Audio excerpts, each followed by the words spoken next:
Seguimos en modo país y ahora nos vamos a ir directamente a la siguiente nota que tenemos con el presidente de la Cámara de Industria, Fernando Pache, a quien le damos la bienvenida. Buenos días. Buenos días a todos, ¿Qué muchas tal? gracias. Buen día. Buenos días. Y bueno, vamos a arrancar comentando que acaba de ser recientemente, el 12 de noviembre, el Día de la Industria, un día muy importante para todos los países. La industria es uno de los principales sectores que tiene cualquier país y en por momentos en la historia hemos visto que algunas industrias han ido cayendo en nuestro país y es tan importante ver cómo reflotamos y cómo le damos fuerza e impulso a esa industria.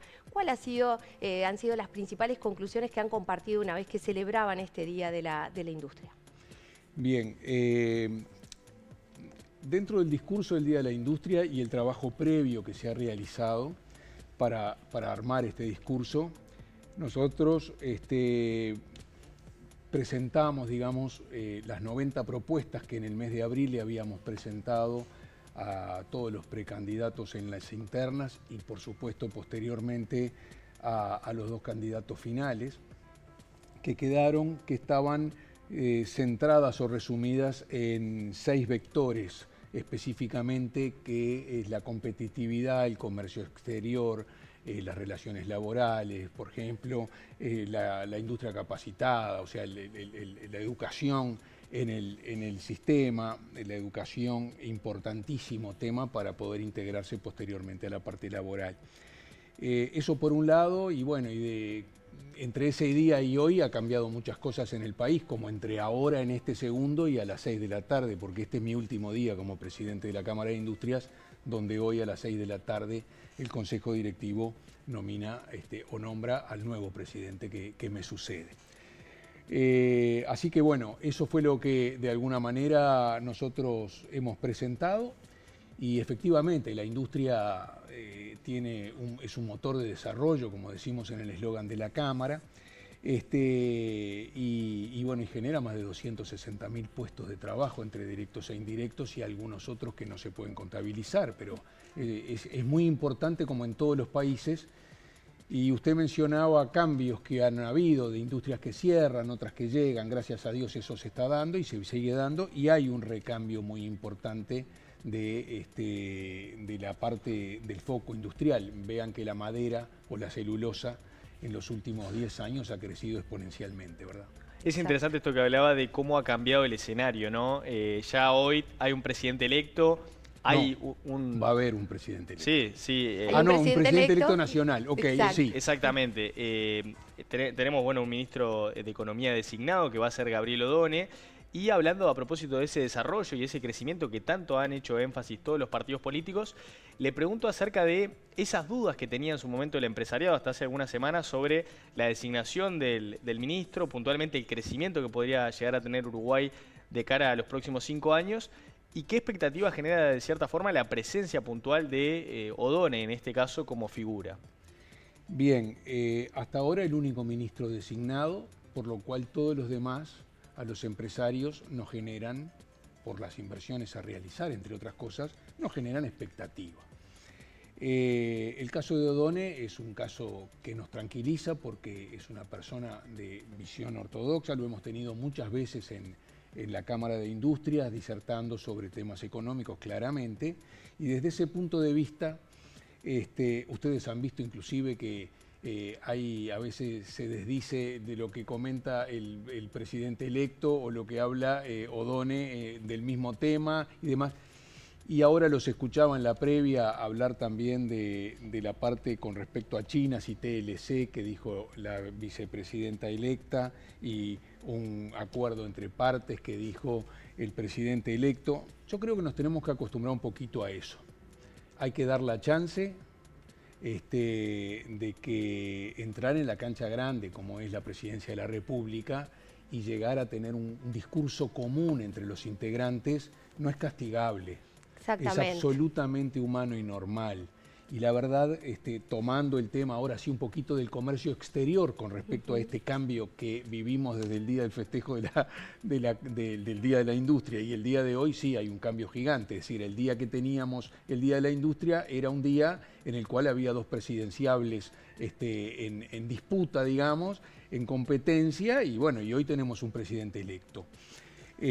Así que en ese sentido le diría de que desde el sector industrial sí estamos expectantes con los ministros. Yo he hablado algo con respecto al Ministerio de Trabajo y se armó un revuelo impresionante por lo que comenté. Claro, Sí, se refiere a la preocupación de que probablemente asuma ese lugar Juan Castillo, ¿no? Bueno, yo no hablé de Juan Castillo. No, sobre Yo todo, hablé tengo entendido de que usted hablaba... integrantes relacionados al PIT-CNT, Eso en mismo. donde en alguna oportunidad de los periodos de 15 años del gobierno de Frente Amplio, en este sector específicamente de trabajo, había una libertad demasiado laxa, si se quiere, en cuanto a la presión sindical frente a las empresas y que causaron mucho daño. Esto no es mentira y tampoco es el fin del mundo. Las empresas siguen de alguna manera, otras se han cerrado y se han ido. ¿Por qué? No solo por eso. Hay un problema de competitividad hace muchos años en el Uruguay y parte de los problemas que se le agregan a esto son los conflictos sindicales. Entonces se me ocurrió, cuando me preguntaron, dije lo que sentía. La realidad es que si viniera un ministro del perfil de Odone, pero para el trabajo, donde el diálogo entre el empresariado y los trabajadores fuera un diálogo sensato, tranquilo y sin presiones sindicales extremas, sería mejor. Yo le pregunto, hablábamos hoy de que el presidente electo, Yamandu Orsi, estuvo conversando con Richard Reed, una persona que ha estado a nivel sindical en puestos de fuertes negociaciones, pero negociaciones en donde siempre hubo una mirada de que todos van para el mismo lado, ¿no? Que la empresa tiene que funcionar, pero también a los trabajadores hay que protegerlos. ¿Cómo ve primero una persona como Richard Reed en el entorno del Ministerio de Trabajo? Puede ser una dirección de empleo, puede ser un ministerio, todavía no lo sabemos, no se sabe todavía cuál podría ser el lugar, pero ese es el formato, porque también entendemos que los sindicatos luchen por sus derechos cuando si hay una industria a la que le está yendo bien, eso debería derramar también hacia los trabajadores. ¿Cuál es ese formato en el que usted entiende que podría no haber ese libertinaje sindical, digamos, del que usted en algún momento habló y que luego lo está explicando por dónde iba? ¿Por dónde cree que tiene que ir esta cosa? De que ¿hasta dónde es que puede o no puede un sindicato imponer, exigir, pero también sentarse a negociar y entender que de los dos lados quieren ganar? Nosotros lo entendemos perfectamente, que hay que tener un equilibrio de los dos lados. No estamos negando la existencia de un sindicato. Jamás dijimos eso. En cuanto a eso, decimos que también hay acuerdos con los sindicatos y no siempre se cumplen. O sea, para poder llegar a generar un paro perlado, para poder llegar a generar un paro en una empresa reclamando derechos sindicales, previamente deben haber pasado 1, 2 o 3 instancias de intento de acuerdo y una vez que ellas no se han logrado el acuerdo, entonces recién ahí las medidas empiezan a ser más fuertes o más duras. Si la contraparte de cualquier contrato, así sea de alquiler, no cumple con el contrato, ¿para qué se hace el contrato? Entonces, cuando nosotros decimos que hay que tener cuidado con esto, decimos que hay que tener cuidado con el cumplimiento de lo firmado en los contratos. Para empezar, en cuanto a la persona de Richard Reed, un sindicalista de fuste sumamente ecuánime, no nos disgustaría, creo yo, y por lo que he conversado con varios colegas, que le tocara la responsabilidad del Ministerio de Trabajo. No sé, pero acaba de decir el presidente electo que no, que conversó con Richard Reed, pero no venía por ahí el camino. Él ya decía, que el propio Richard Reed decía que él no quería estar tan encima, ¿no? Tan arriba, pero... La verdad... Hay lugares de donde puede estar. Hay mucho movimiento de tablero, hay que esperar, el no es algo que no se debe tomar en cuenta claramente. En estos momentos. En estos momentos yo creo que todos son negociaciones que se deben llevar y esperemos que reine lo mejor para el país. lo mejor para el trabajo, lo mejor para los empresarios, lo mejor para la industria, que sea la mejor persona y la más destacada en cada uno en el ministerio que le toque. Bien, Fernando, voy a ir enseguida a Argentina, pero antes me quedaba la duda acerca de esto que usted decía de los 15 años nefastos para el empresariado durante los gobiernos del Frente Amplio, que de hecho lo leí ayer también en la diaria que usted se expresaba y ahora ampliaba la mirada sobre ese tema. ¿Cómo definiría los 5 años de este gobierno, los últimos 5 años de gestión? ¿En cuanto a trabajo, en cuanto a al empresariado, conflictividad laboral o en cuanto a las oportunidades del sector industrial o del empresariado? Yo le pediría que nos diga un poquito de cada uno, por lo pronto lo principal, porque son 3 áreas fundamentales. Bueno, es indudable que a este gobierno no le ha ido tan mal. O sea, la crítica general es un poco rioplatense también, es idiosincrática de los uruguayos, y basta tener la suerte de viajar por el mundo para saber cuán mal está el Uruguay. Quizá no haya habido claramente el famoso derrame a sectores que todavía están de alguna manera postergados y que eso quizá no se logra tampoco en 5 años, que en realidad fueron 3. Porque hay 2 que honestamente tenemos que tener claro que han sido casi perdidos. Hemos tenido lo que en las campañas políticas se manifestó, pero es una realidad. Nosotros empezamos un gobierno con una cantidad, vamos a hablar del lado empresarial, de inversiones que se amortizan o se pagan en un periodo normal, tradicional de inversión, por ejemplo en maquinaria, entre 5 y 7 años, y durante 1 año y pico estuvimos con el tema del proceso pandémico, que fue muy complicado poder cumplir con las proyecciones previas que se habían hecho el año anterior. Después tuvimos una sequía impresionante y tuvimos los problemas de la bajada de los valores internacionales de los commodities y después de la falta de productividad o de producción en volúmenes nacionales en cuanto a la parte del agro, productos entre los primeros 4 más destacados de exportación del país. Después tuvimos, acuérdense, la crisis hídrica de toda la parte, el sur de nuestro país, en donde la problemática de falta de agua, no solo potable, bebible, sino de proceso industrial, también ha sido otro de los grandes problemas que tuvimos. Entonces yo creo que en materia nos fue bastante bien para tener todas esas trabas como país, y no estoy hablando a favor del gobierno ni en contra del otro gobierno, estoy diciendo una realidad. ¿Por qué? Porque los números determinan esa realidad y hay que ser honesto con eso. Por otro lado, en la conflictividad laboral no se han visto muchos conflictos laborales, a no ser en Conaprole. Acuérdense que desde mi punto de vista y desde nuestro punto de vista del sector industrial, para nosotros es inadmisible tener que tirar leche porque hay un conflicto laboral. O sea, no podemos permitirnos ese lujo como país y como seres humanos. No hay manera de tirar leche. Bueno, acá en el Uruguay se llega a eso por un conflicto laboral lácteo. Que alguien me diga que estoy diciendo una mentira, y bueno, podrá haber algunos, pero no está más que buscar los archivos de cuántos días paró Conaprole por transformar una máquina de Tetra Pak de una producción de X cajas por minuto a X' caja por minuto, y que había que reducir esa cantidad o determinada cantidad de funcionarios en ese sector por la productividad de la máquina, y trasladándolo a otro sector, le hicieron un paro a Conaprole de no me acuerdo cuántos días, que faltó leche. Estábamos consumiendo leche del Brasil en enero del año 23 acá, o sea, no podemos olvidarnos de eso. De todas formas, hubo, como dice usted, hubo poca conflictividad. Obviamente que algunos conflictos se instalan en el sistema tal como lo definan los sindicatos y como ellos deciden que es su forma de presión. Nos viene pasando últimamente también con las empresas de transporte, ahora está sucediendo con la industria cárnica, ¿verdad? Ahora, veamos un poquito el contexto también nacional de cara a lo internacional. Por una parte, ya hubo reflejo en el dólar, ya subió el dólar. Esto favorece a la industria y en todo caso, además de esto, ¿cómo ven ustedes los temas que tienen que ver con Mercosur y lo que se viene ahora de cara a la cumbre, que son posibles acuerdos, entre otros el que está tan parado, que es el de la Unión Europea-Mercosur, que parecería que, aunque mejore alguna cosa, no se va a concretar? Bien, en materia de comercio internacional, la Cámara siempre ha trabajado para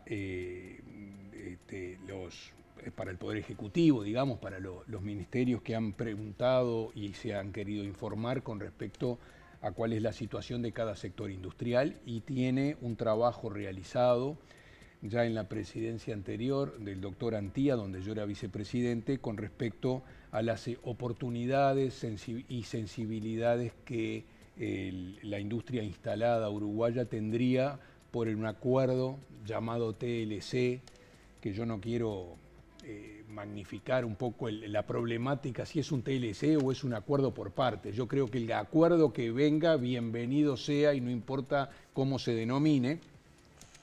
Y ese trabajo lo hemos realizado y lo apoyamos. Está disponible en la Cámara de Industrias ese trabajo, y también se lo hemos ofrecido al presidente electo, como también lo hemos ofrecido y lo hemos entregado, más que ofrecido, al gobierno anterior.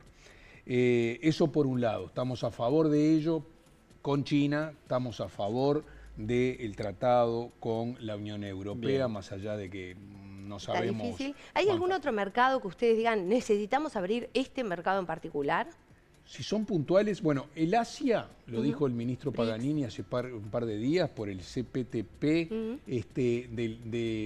que eso es un acuerdo de adhesión, el Transpacífico. Nosotros estamos en una fila de acuerdo de adhesión. Cuando nos toque, ya no podemos hacer mucho más que estar en la fila. O sea, nos aprobaron estar en la fila, estamos en la fila, en algún momento se levantará el centro y dirá, bueno, vamos a autorizar que Uruguay... interesaría que se concrete y sí, que porque el Asia y toda esa zona del Transpacífico, evidentemente a nivel poblacional, acordémonos que vendemos, aparte de la celulosa, que ahora es la estrella y que bienvenido sea, nosotros vendemos muchos alimentos. Y bueno, y toda esa zona tiene una población gigante, y a nosotros nos viene muy bien tener acuerdos arancelarios bajos para poder estar a la par de lo mismo que ofrece Australia o Nueva Zelanda, de la misma línea de alimentos. Sobre todo en lácteos, ¿verdad? Sí, bueno, lácteos, ahí somos muy buenos como producto, y las carnes es el otro. Sí, el tema también es, digo, no hace falta a veces irse tan lejos para ver dificultades en algunos acuerdos. Por ejemplo, durante el gobierno de Alberto Fernández con Argentina, los industriales tuvieron dificultades para cobrar sus ventas. ¿Esa situación ha mejorado a partir de esta gestión de Javier Milei? ¿Han podido cobrar la totalidad o no? Bueno, recuerda que trabajamos mucho en ese sentido. A mí me tocó viajar varias veces a la Argentina. Llegué a tener la suerte de poder hablar en ese momento con el ministro de Economía, Sergio Massa.